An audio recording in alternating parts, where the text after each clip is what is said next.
I am reaching out begging for help. Somebody please confirm that my eyes are broken and that they don't work. Somebody please confirm that my ears are broken and that they don't work and that I can't hear and that what I'm seeing and reading and hearing is not reality. The Green Bay Packers, of all teams, have traded for All-Pro, future Hall of Famer, no doubt, Micah Parsons. This is a somber day. This is a tough pill to swallow. Now I can spin it. I can spin it with the best of them. I can tell you, and I can believe that the Packers are so scared of Caleb Williams and Ben Johnson and the Chicago Bears that they had to go out and get Micah Parsons. Someone had to say it. Someone had to be real, right? But in all seriousness, this is a mind-boggling trade. I saw lots of Packer fans, I mean, probably as many as Bears fans, out there begging Green Bay to trade for Micah Parsons. And I never thought that there was a chance in any world or reality that that was going to happen. You don't really see Green Bay make trades like that. And wouldn't you know it, they got that deal done. Kudos to them. Credit where credit's due. I hate the Green Bay Packers. I hate them. I sports hate them, right?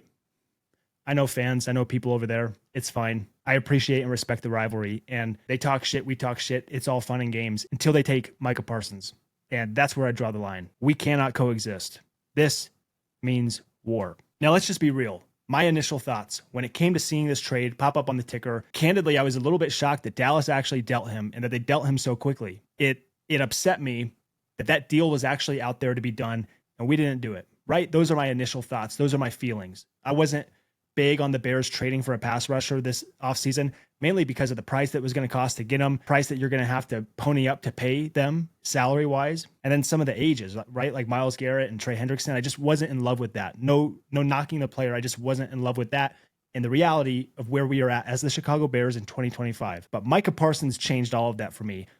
When he requested a trade, he was the one guy that I got giddy about. I could envision in a Bears uniform. I could see him in my dreams, in my daydreams, impacting our defense. Totally what we need. But it didn't happen. And candidly, I'd never really got my hopes up because I didn't expect it to happen. I wish it would have. But for Green Bay, this is an interesting deal. This is them putting their balls on the table. This is them doubling, tripling, quadrupling down because now they are in cap hell, right? They are married to Jordan Love and Micah Parsons for the long haul. Now, let's just take a look. Cowboys are trading All-Pro Micah Parsons to the Packers, 4-year, $188 million deal. That makes him the highest paid non-quarterback of all time in NFL history.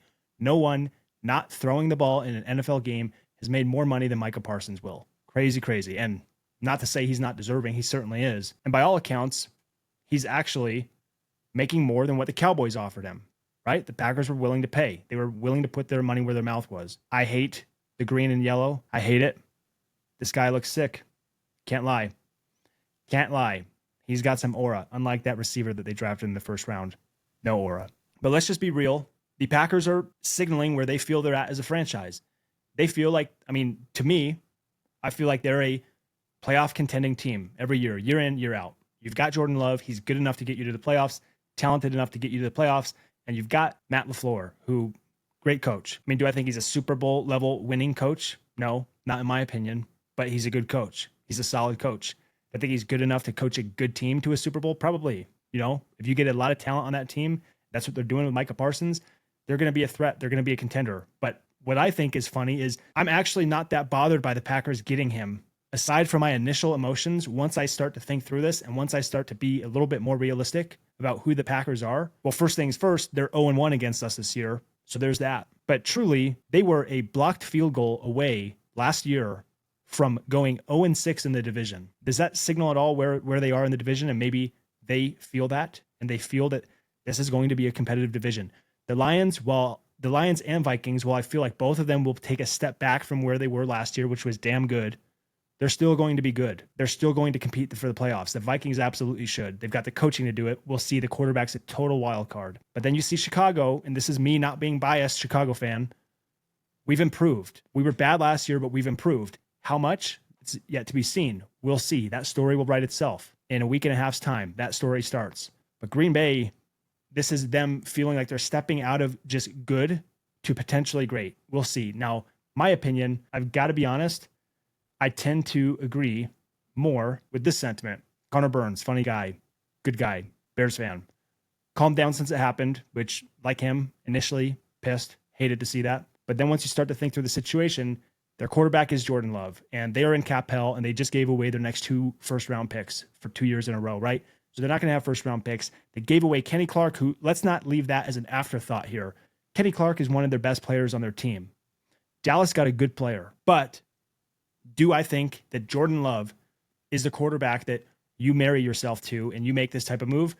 No, they've got a good quarterback, and so they're doubling down. They're investing in that resource, but really where they're at now, I don't fear the Green Bay Packers, mainly because I have a lot more confidence in our quarterback than I ever have. I have a lot more confidence in our head coach than I ever have. I have a lot more confidence in our coaching staff than I ever have, right? So I think we improve. And I am not as afraid of the Green Bay Packers and the boogeyman that used to be Aaron Rodgers, right? That guy owned us, but that guy does not play in Green Bay anymore. Jordan Love does not strike fear into me. Does he have a great arm? Yes. He has arm talent. He can make an off-platform throw. Cool. But he'll also make a horrible throw. He'll also give the ball away, and that's fine. Packers fans, they take the good with the bad. As an opposing fan, I'll take the good with the bad. He is willing to turn the ball over, and I love that. If this was the Lions that traded for him, I'd be a little bit more, might lose some sleep, right?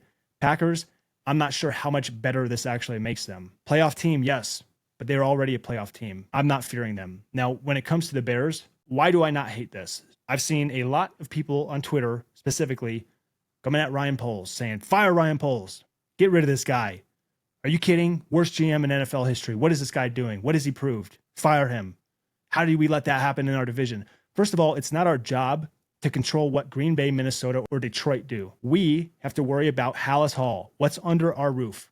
We improve ourselves, improve our team, build our team, grow our team, build a culture. You don't just make a move and you don't just give away future capital and you don't just mortgage your future to protect against a rival getting a player like Micah Parsons. They felt like that was the right move for them at this point in their journey. Good for them. They made the move. We don't just make a spite move like that. Unless it's some sort of free agent, maybe you can talk yourself into that, but not giving up that type of equity. Now, when I think through where we're at as a franchise, if we go through this year and Caleb looks great and Ben Johnson looks great and things are humming and we've improved and we're at least a borderline playoff team, which I expect us to be, then next year I think that's a move you make. But as of right now, who's to say Ryan Poles, it's not his call here? Yes, he's the GM. Yes, he just got an extension. And yes, it seems he's aligned with Ben Johnson. But let's be real. I think we all know Ben is running that ship. Ben is calling the shots. If Ben wanted Micah Parsons and wanted to make that move and give up picks, he could have done it. But I think that Ben seems to be a very methodical, practical, thought out, reasoned type of guy, type of coach, type of leader. And if you're telling me we've got all of our draft picks, we're not giving away any first rounders the next 2 years, look at what we just did this year. How excited are we about Colston Loveland and Luther Burden, our first 2 picks of the draft? Can we replicate that next year, get 2 awesome players with our first 2 picks again, and then the year after that, and then the year after that? We've got to do that while we've got Caleb Williams on a rookie contract, because 3 years from now, we're going to need to pay Caleb Williams, assuming all goes well. You've got to stockpile talent with these draft picks. Next year, we've got a first pick, we've got a first round and a second round in all these picks, and we can add a pass rusher, we can add depth. There's a lot of value, right, in keeping these picks and not paying a player from outside our organization an NFL record salary for a non-quarterback, despite how good Micah Parsons is.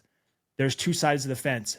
Pony up, give it all, go after Micah Parsons. This guy changes our team, or keep our picks, build methodically, let Ben Johnson do what he will with these picks, let him build his team, give him that draft capital, give him the cap space to be able to maneuver. So I just like the holistic team building approach, because once it's time to pay that quarterback, like the Green Bay Packers have done, you're going to have to hit with your picks, because you're not going to have money to pay top dollar to free agents, right? And now the Packers don't have first round picks. They're going to have to hit with later round picks.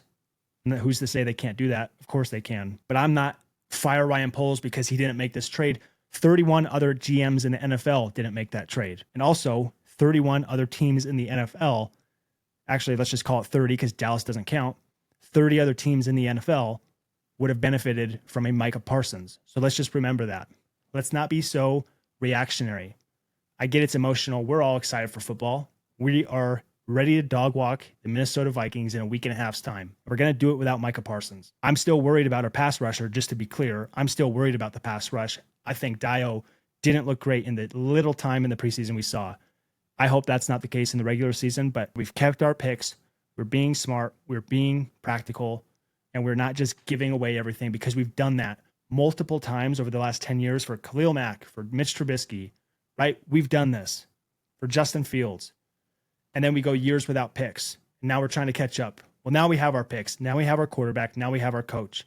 Now we get to build and add layer upon layer. I'm excited to see it. Bear down, baby. The Bears.